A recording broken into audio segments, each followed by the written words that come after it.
Vamos, nesta manhã, nos unir mais uma vez ao Mestre Jesus, o Mestre de toda hora, o Mestre que nos auxilia, nos orienta,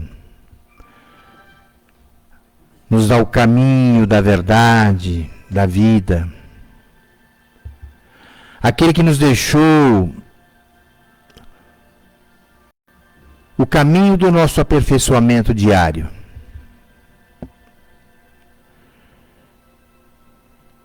Só temos gratidão, Mestre, pelas oportunidades renovadas que nos dá de colocarmos em prática tudo o que aprendemos na lição de casa que nos deixaste.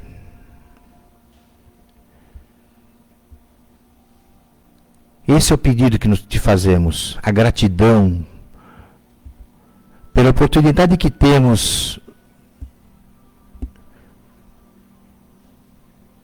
de seguirmos os teus passos, com a intenção maior do amor ao próximo, bálsamo do nosso aprendizado.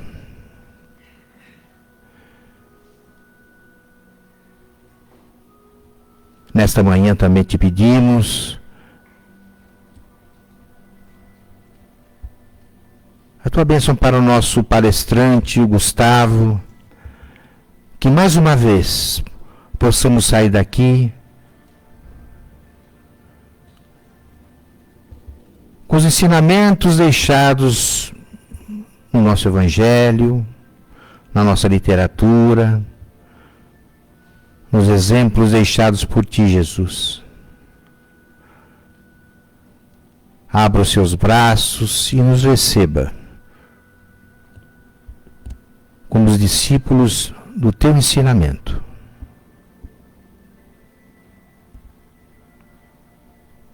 Que assim seja. Senhoras e senhores, bom dia e que nos abençoe Jesus. A palestra de hoje, o tema foi sugerido do capítulo 74 do livro Pão Nosso de Emmanuel, através de Chico Xavier, com o tema Más Palestras. E toda essa coleção de Chico Xavier, nós vemos que Emmanuel inicia com um versículo que ele tira do Novo Testamento. E então, Emmanuel, iniciando o capítulo, diz o seguinte, numa frase de Paulo da carta aos Coríntios: não vos enganeis, as más conversações corrompem os bons costumes. Quando eu li isso, automaticamente eu me recordei do livro Memórias de um Suicida. No livro Memórias de um Suicida, o espírito Camilo Cândido Botelho, ele narra toda a sua história, desde o momento em que ele tirou a própria vida, com um tiro na cabeça, até o momento que ele decide reencarnar. Eu já repeti aqui diversas vezes, não é spoiler do livro, porque no livro espírita existem dois finais. Ou o espírito reencarna, ou ele desencarna. Então aqui ele reencarna no final. Então ele narra toda a passagem. Alguns espíritas dizem que têm medo de ler o livro porque é um livro muito forte. Sim, é um livro muito forte e é um livro muito verdadeiro. Mas é o primeiro livro que narra e que comprova que os suicidas não estão abandonados do amor de Deus. Pelo contrário, quem cuida dos suicidas é a própria Maria de Nazaré. O que nós vamos conseguir acompanhar. O espírito Camilo Cândido Botelho foi um pseudônimo que ele colocou quando assinou a obra por Ivone do Amaral Pereira.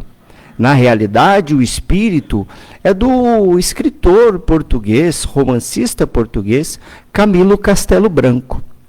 Eu dou essas informações porque a obra ela tem uma profundidade muito grande e passa realmente tudo aquilo que é necessário ser transmitido a essas novas informações. O livro foi escrito antes de O Nosso Lar, mas ele só foi publicado depois de 20 anos do Nosso Lar, porque era necessário seguir uma cadeia de acontecimentos para que aquelas informações pudessem ter sentido, como cidades no além, como se organiza a vida no além-túmulo. Então, todas essas informações culminam quando Camilo Castelo Branco diz que ele habitava no Vale dos Suicidas, numa região muito tenebrosa do plano espiritual, dentro de uma caverna.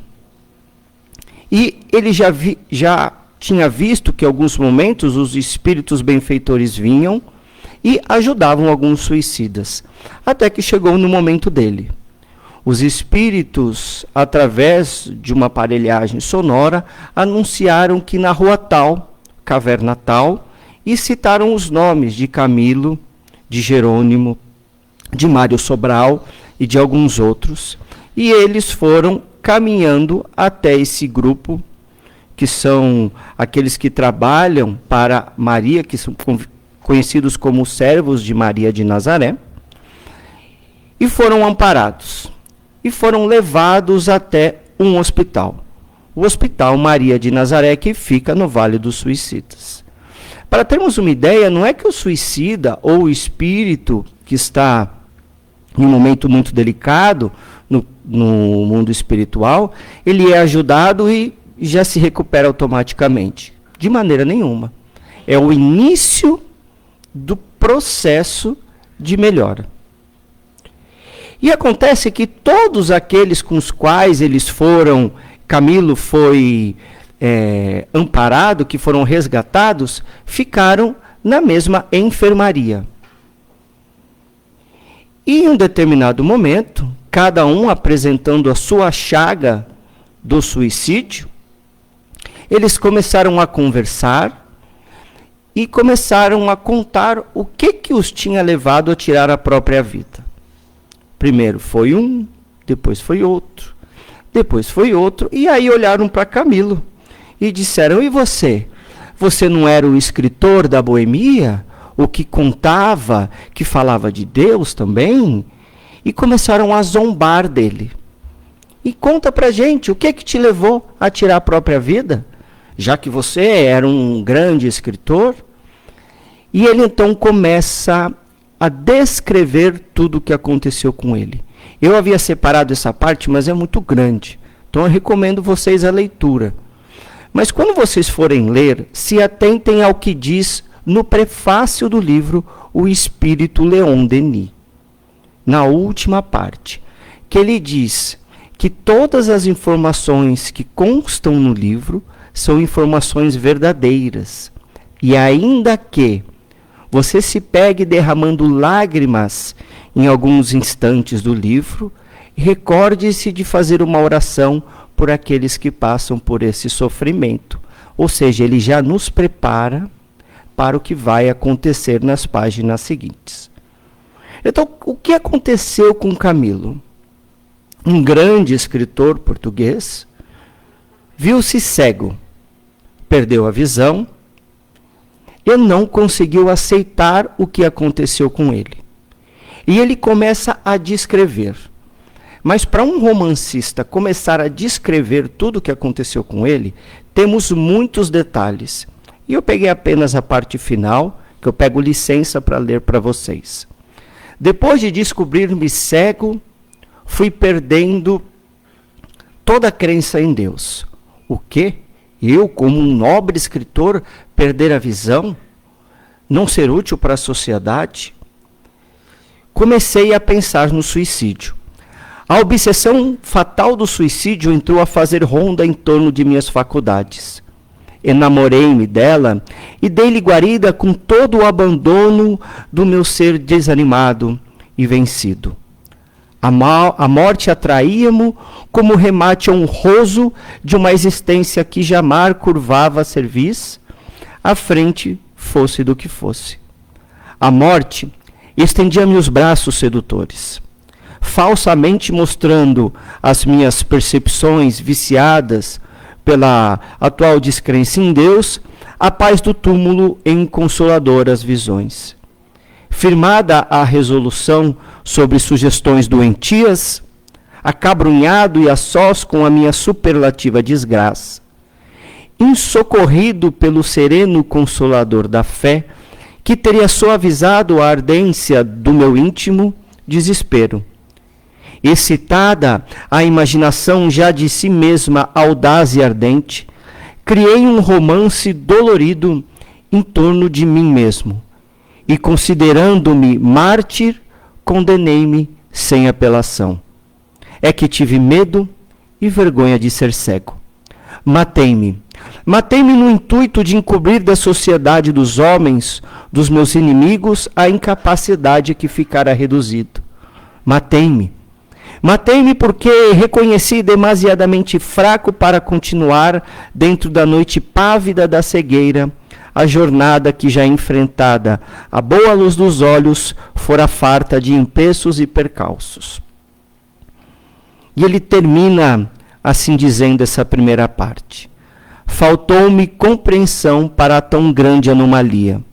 Não compreendi Deus, não compreendi a sua lei, não entendi a vida. Uma torrente de confusão insolúvel alagou-me o pensamento atorrado em face da realidade. Só compreendi uma coisa, era que precisava morrer. Isso ele já vem descrevendo há um tempo. Então, se eu perguntar para todos vocês, como vocês estão se sentindo agora, depois desse relato tão profundo? Fica um clima ruim? Fica um quê de não estar confortável? E é aí que bate com o que Paulo nos disse no começo. Não vos enganeis. Mas conversações corrompem os bons costumes. E ele diz o seguinte: eu procurei o abismo, precipitei-me finalmente para o suicídio. Não sei que malvadas sugestões a minha facúndia blasfema espalhou pelo ambiente mórbido da nossa enfermaria. O que eu sei é que a triste assembleia deixou-se resvalar para as vibrações desarmoniosas, entregando-se ao pranto dolorido e crises impressionantes. Notadamente, Jerônimo e o universitário Mário Sobral, que eram os mais sofredores, entraram em crises convulsivas. Eu mesmo, à proporção que prosseguia na minha angustiante exposição, eivada de conceitos doentios, tanto retroagia mentalmente às situações precipitosas de minha passada via carnal, às fases doloridas e inelutáveis que me deprimiam. Então, acudidos, os enfermeiros vieram correndo solícitos a verem o que se passava, uma vez que não era previsto este incidente. No Hospital Maria de Nazaré, o enfermo, rodeado de emanações mentais revivificantes de seus tutelares e dirigentes, visitados por ondas magnéticas salutares e generosas, visavam a beneficiá-lo. Os pacientes deverão auxiliar o tratamento, conservando-se em silêncio e jamais entreter em conversações de assuntos pessoais. Resumindo, o silêncio é prece.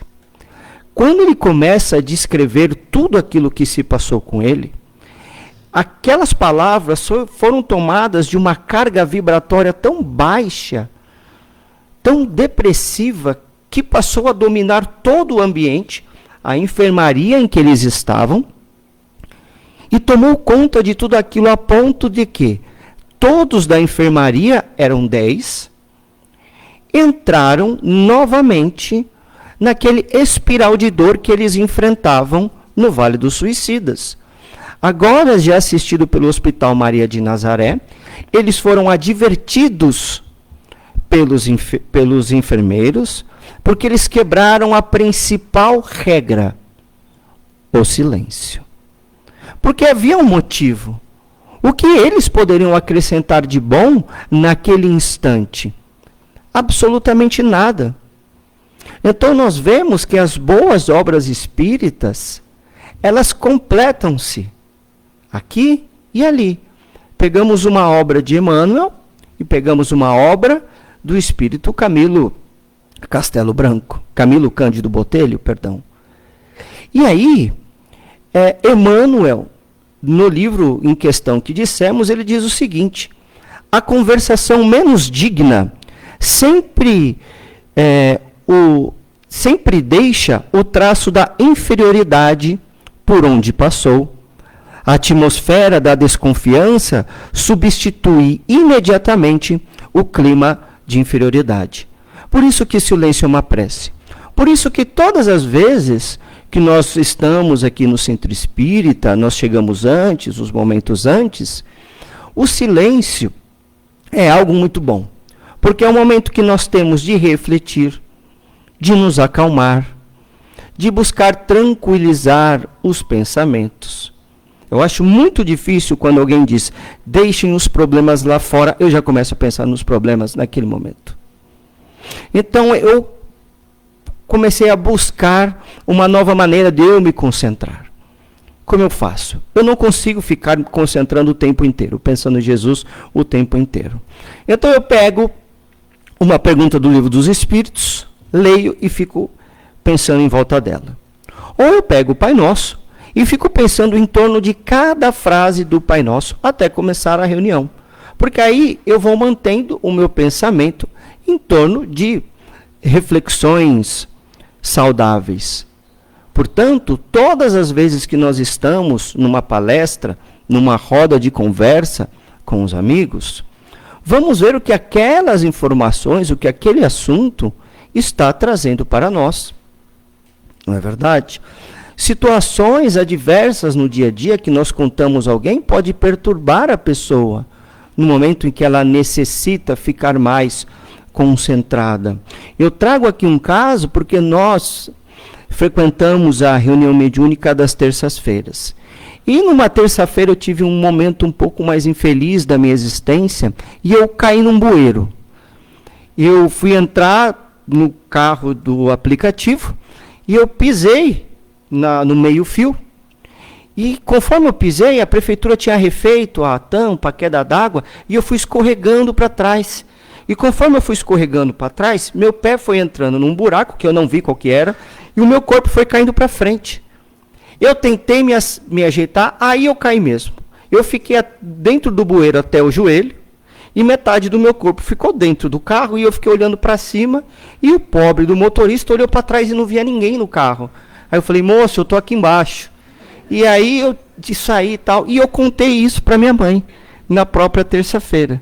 Chegou na reunião à noite, todo mundo concentrado, do que ela se lembrou? Do filho caindo no bueiro. E foi a segunda vez na vida que eu já caí num bueiro. Né? Graças a Deus eu estou aqui. Então algumas coisas a gente tem que saber contar e qual hora contar. Porque senão a gente pode atrapalhar as pessoas. Eu digo isso num tom de humor, infelizmente isso realmente aconteceu. Mas quando nós temos uma notícia, como passar essa notícia à frente? Será que as informações que chegaram até mim são informações realmente verdadeiras que eu posso passar para frente? Eu lembro de uma maneira muito palpável do dia 11 de setembro, quando teve o atentado das Torres Gêmeas. Eu estava no colégio e eu lembro que chegavam informações, a gente não tinha internet igual tem hoje, né? Tudo que a gente via era pela televisão. E aí começaram a chegar, a gente dizia que o avião caía no Capitólio, um avião caiu em outro lugar, e aquela energia de pânico, de terror e de medo foi sendo espalhada. Por quê? Por que a gente não espalha informações contrárias? É tão fácil a gente parar uma informação, um assunto que não está sendo agradável naquele momento. Por isso que o silêncio é prece. Quando nós estamos fazendo uma palestra, ou nós somos o foco de uma conversação, nós temos responsabilidade a seguir. Nós temos uma responsabilidade quando nós falamos, porque tudo aquilo que nós falamos vai reverberar nas outras pessoas.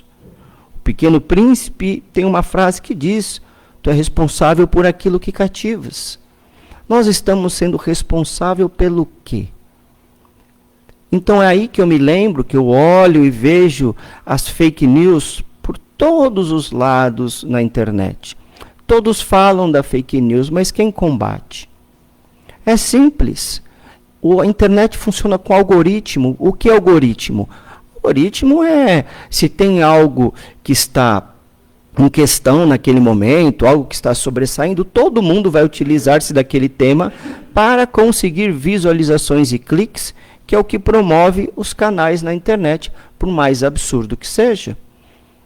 Portanto, nós temos que tomar muito cuidado com aquilo que nos falam e com aquilo que nós buscamos também, porque aquilo vai ficar na nossa mente. Então, a responsabilidade, quando nós expomos algo, é totalmente nossa. Onde nós estamos buscando? O que nós estamos buscando? Quando nós nos propomos a falar sobre Jesus, aí a coisa piora ainda mais, porque nós precisamos ter bases sólidas para falar a respeito do Cristo. Na questão 130 de O Livro dos Espíritos, Allan Kardec está falando sobre a perfeição dos espíritos e tudo mais. E os espíritos dizem o seguinte, que sabendo que o mundo onde te achas não existe de toda a eternidade, e que muito tempo antes que o nosso planeta existisse, já havia espíritos que haviam atingido o alto grau supremo. Ou seja, se o nosso planeta existe há cerca de mais ou menos 5 bilhões de anos, já existiam muitos espíritos puros e perfeitos antes desses 5 bilhões de anos.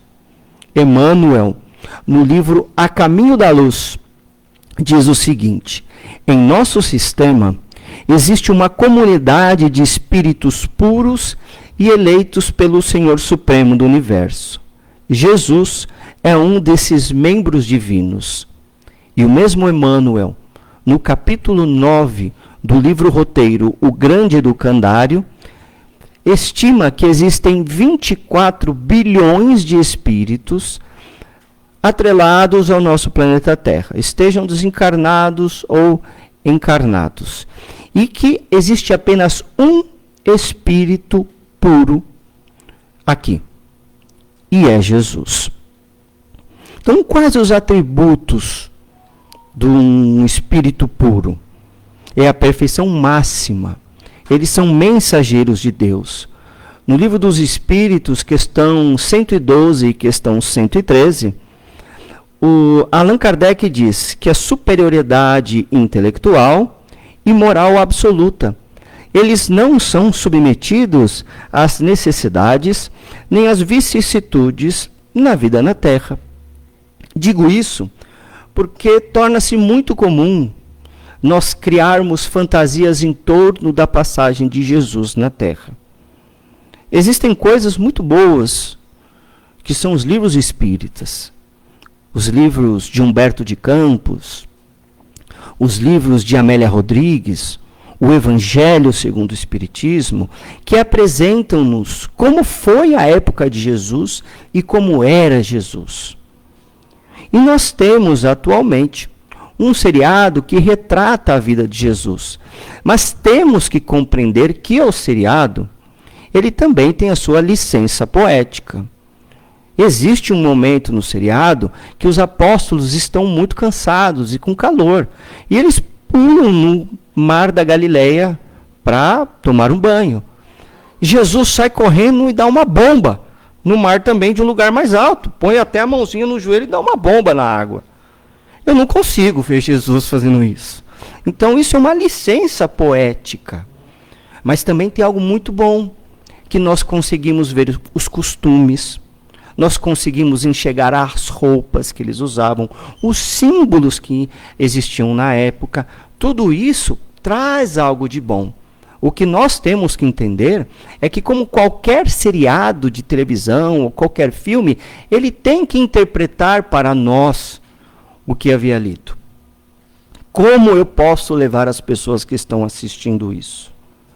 E dentre muitas dúvidas que eu sempre tive sobre o Evangelho, que eu carrego ainda comigo, porque eu não consigo achar uma resposta, mesmo pesquisando, conversando com pessoas que têm muito mais conhecimento, vivência do Evangelho. Ultimamente algo ficou muito em voga que eu vi nas redes sociais. Foi a passagem dos vendilhões do templo, que Jesus chega e ele expulsa, está narrado em Mateus, que Jesus expulsa os vendilhões do templo. E nós também temos em João, que João diz que Jesus cria um chicote com cordas para expulsar os animais, os vendilhões, derramam as moedas no chão. Vamos observar a personalidade do Cristo. Primeiramente, ele é um espírito puro. Sendo um espírito puro, já fizemos um histórico que ele é um espírito puro antes da existência da Terra.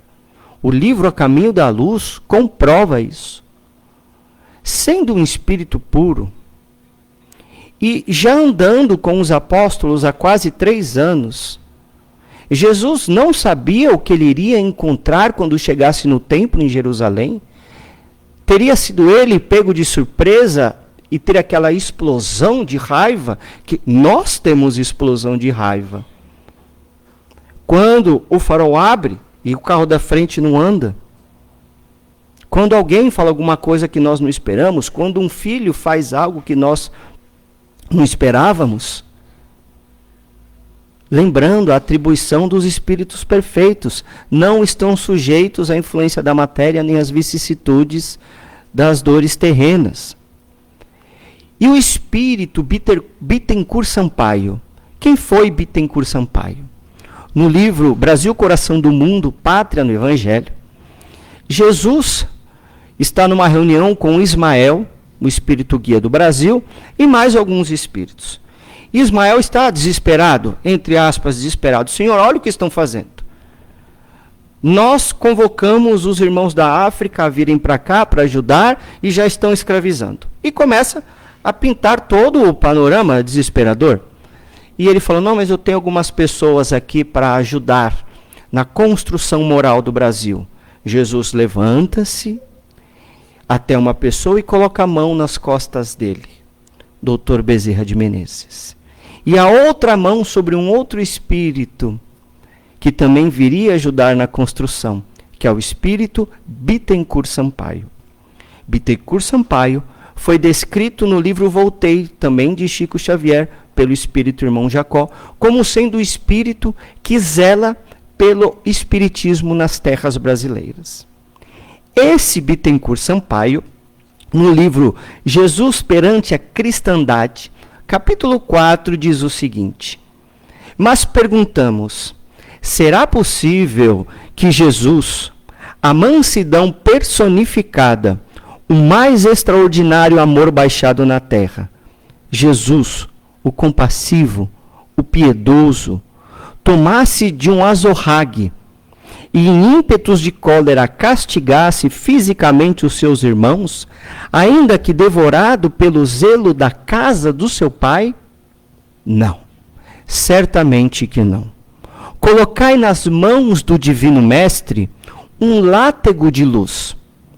Imaginai-o mostrando-se em toda a sua grandeza diante dos profanadores do templo. Figurai a turba de mercadores caindo por terra, atônita e confusa, perante a grande luz que se radiava do divino Nazareno. E assim tereis o azorrague, o chicote de que se serviu Jesus. Para mim isso faz muito mais sentido do que Jesus passar a mão num chicote e sair dando em todo mundo. Conforme nós vemos em o o já citado o seriado. Então, quando nós vamos falar algo, vamos pesquisar nas fontes confiáveis. Não sou eu que acho. Para trilhar o caminho até o resultado dessa parte que Jesus expulsa os vendilhões do templo, nós recorremos às obras de Emmanuel, ao Livro dos Espíritos, a Bittencourt Sampaio. São só espíritos de condutas ilibadas, que não temos como questionar tudo aquilo que eles já fizeram pelo Espiritismo e pelo mundo. E o que me traz grande alegria é toda vez que eu encontro com alguma história. Muito tempo atrás eu não sabia que Saulo encontraria Jesus à porta de Damasco. Quem não sabe, isso foi um spoiler verdadeiro. E eu estava lendo o livro, eu trabalhava de trem, então toda manhã eu ia andar lendo o livro no trem. E eu abri o capítulo do livro Paulo Estevão, A Caminho de Damasco, ou As Portas de Damasco, algo assim. E eu fui lendo, quando Saulo encontra com Jesus. Mas eu fui tomado de uma emoção tão grande que eu comecei a chorar no trem, a ponto de uma pessoa perguntar se eu estava bem, se havia acontecido alguma coisa comigo. E aí eu falei, não, está tudo bem, está tudo bem. E depois, eu tive uma mesma crise de choro quando eu li o último capítulo do livro Boa Nova. Que eu não vou falar sobre o que é, para que vocês possam pesquisar e ter um momento de alegria, quem não leu. A mesma alegria que eu tive. Eu digo isso porque essas boas obras, quando nós lemos, elas deixam algo de bom em nós. Eu estou tão perturbado agora. Os espíritos dizem, abra um livro, leia uma frase e medite em torno dela. Para quê? Para que a gente quebre aquele fluxo de ideias que não são favoráveis a nós. Para que a gente possa modificar o nosso pensamento.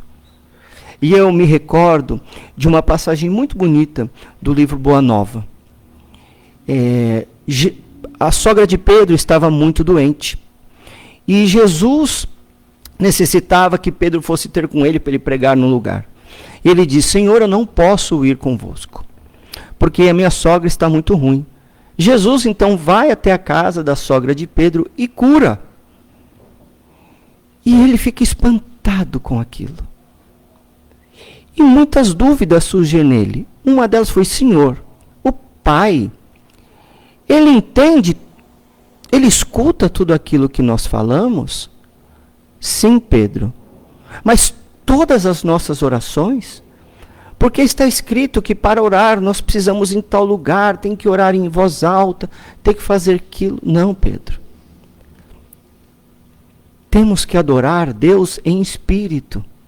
Se você orar quietinho, no canto do seu quarto, terá mais resultado do que orar em voz alta num templo para que todo mundo te ouça. Esse está tendo o que deseja, a resposta que deseja, que é a atenção e a admiração de todos. Mas aquele que ora quietinho, ele está conversando diretamente com Deus. Mas, Senhor, eu posso pedir qualquer coisa para Deus? Vejam como ele era ainda no período da infância, né? Posso pedir qualquer coisa para Deus? Pode, Pedro, pode pedir qualquer coisa para Deus. Mas como não se sente um pai cujo filho só se recorda dele para pedir? É tão forte essa frase, é tão emblemática, que me fez ver o que eu estou pedindo a Deus. Será que o que eu estou pedindo é o resultado sem o meu esforço?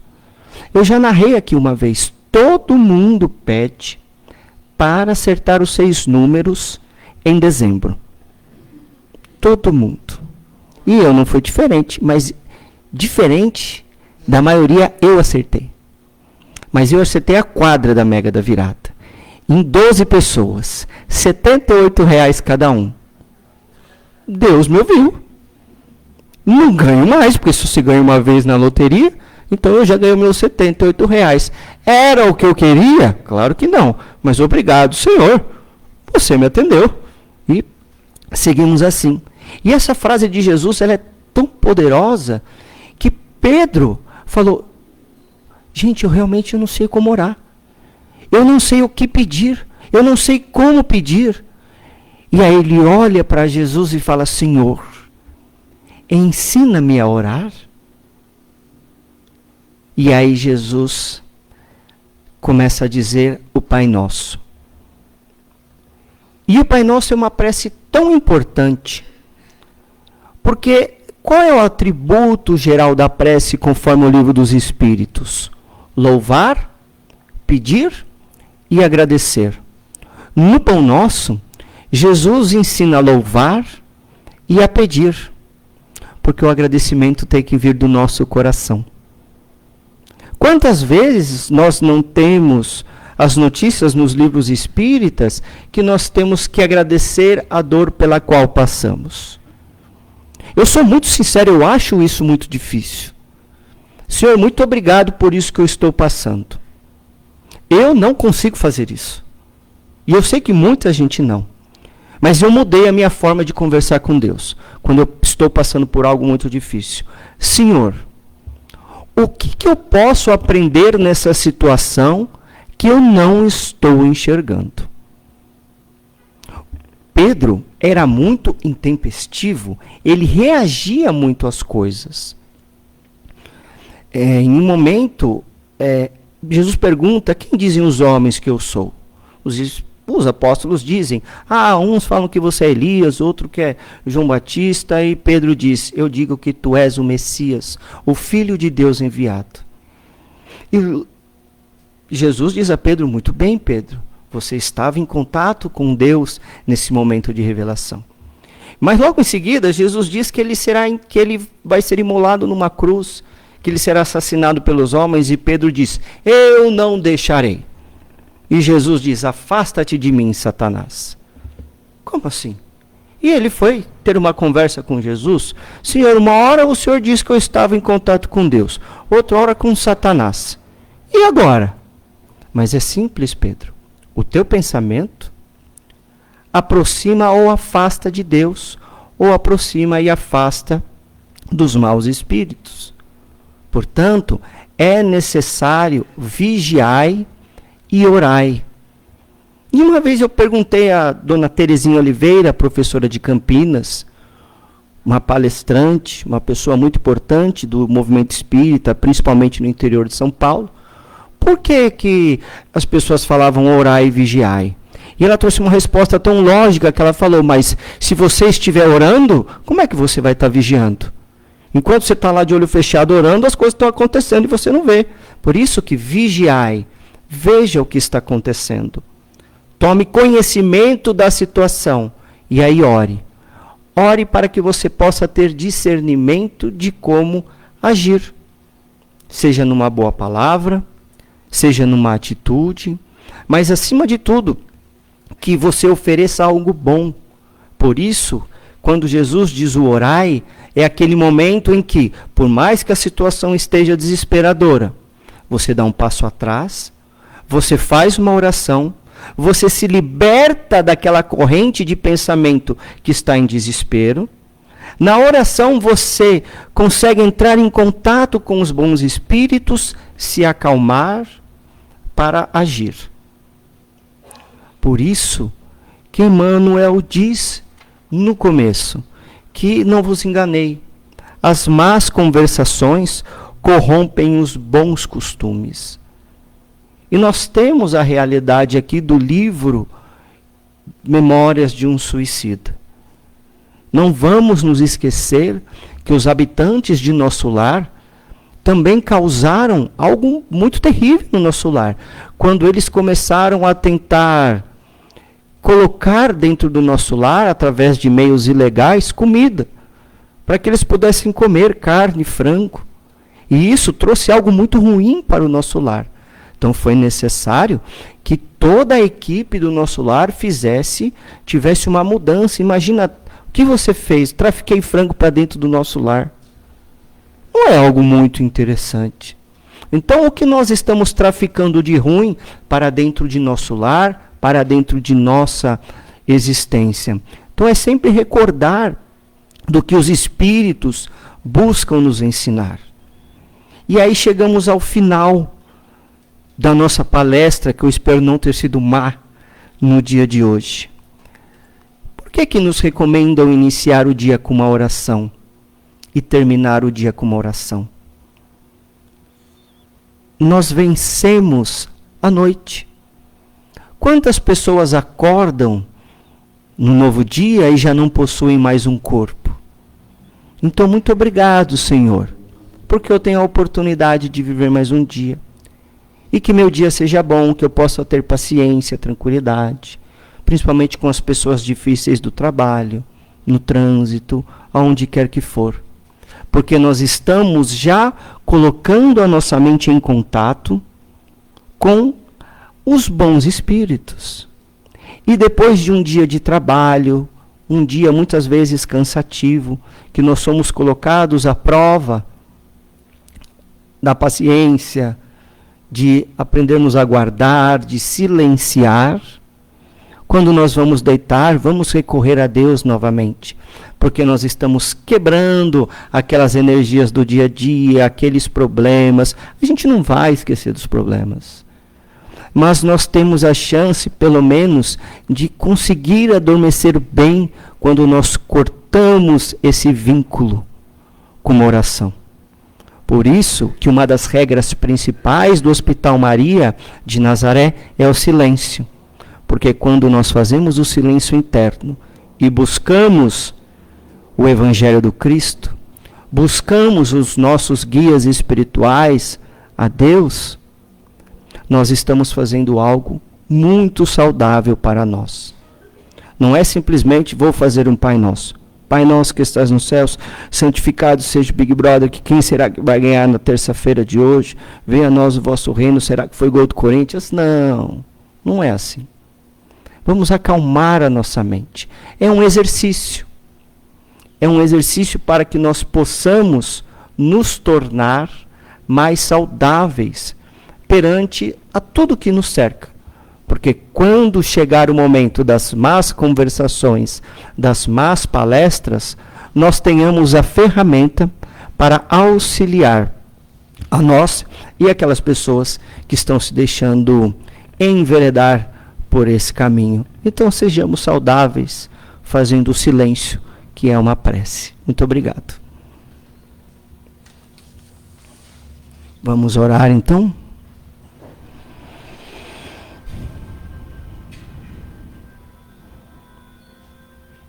Jesus amigo, te agradecemos por esses instantes de paz. Te agradecemos, Senhor,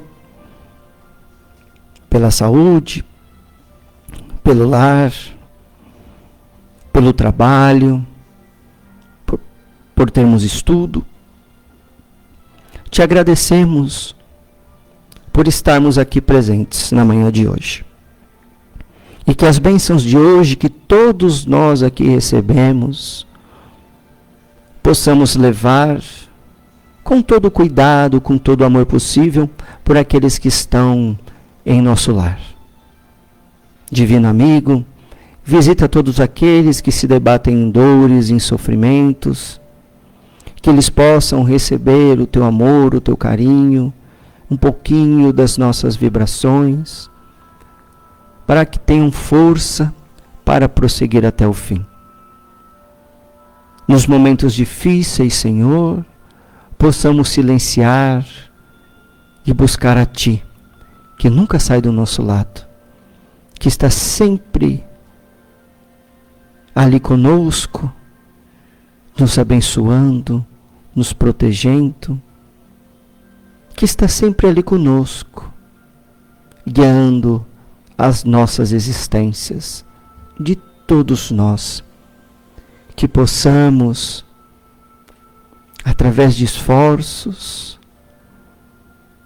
voltar o nosso pensamento, plantar palavras e atitudes que nos remetam às tuas lições.